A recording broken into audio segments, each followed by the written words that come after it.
Operation सिंदूर पर 7 मई 2025 को हुई प्रेस कॉन्फ्रेंस के दौरान भारत ने अपनी प्रतिक्रिया को केंद्रित, संतुलित और गैर उत्तेजक बताया था।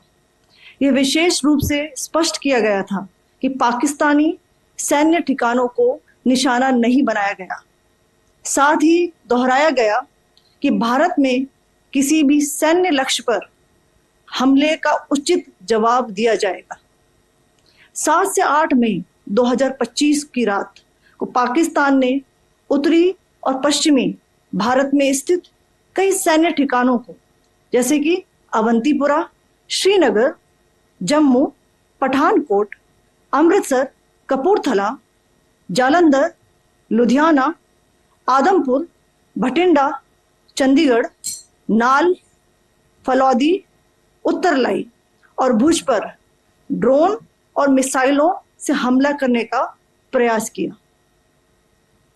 इन हमलों को इंटीग्रेटेड काउंटर यूएस ग्रिड और वायु रक्षा प्रणालियों द्वारा निष्क्रिय कर दिया गया।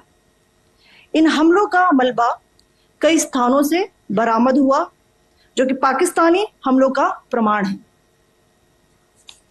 On the night of 7th May 2025, Pakistan attempted to engage a number of military targets in northern and western India using drones and missiles.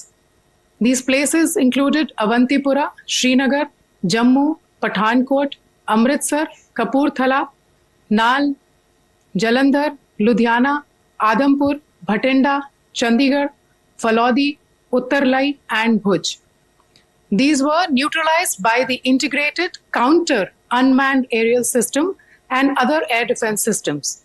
The debris of these attacks is now being recovered from a number of locations that prove the Pakistani attacks.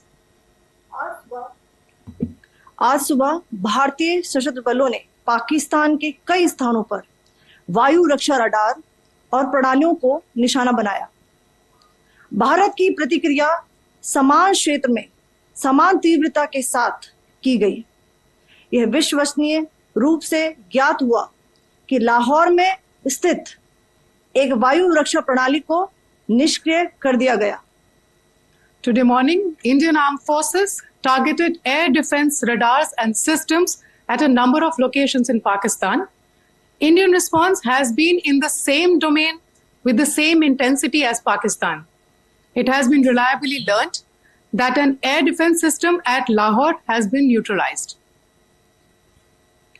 Pakistan ने नियंत्रण रेखा पर आकरण गोलीबारी की तीव्रता बढ़ा दी है, जिसमें कुपवाड़ा, बारामूला, उरी, पुंछ, मेंढर और राजौरी क्षेत्रों में मोर्टार और भारी तोपखाने का इस्तेमाल किया जा रहा है। Pakistan has increased the intensity of its unprovoked firing across the line of control using mortar and heavy calibre artilleries in areas in Kupwara, Baramulla, Uri, Poonch, Mendhar and Rajouri sectors in Jammu and Kashmir. 16 innocent lives have been lost, including 3 women and 5 children, due to the Pakistani firing. Here too, India was compelled to respond to bring mortar and artillery fire from Pakistan to a halt. Indian Armed Forces reiterate their commitment to non-escalation, provide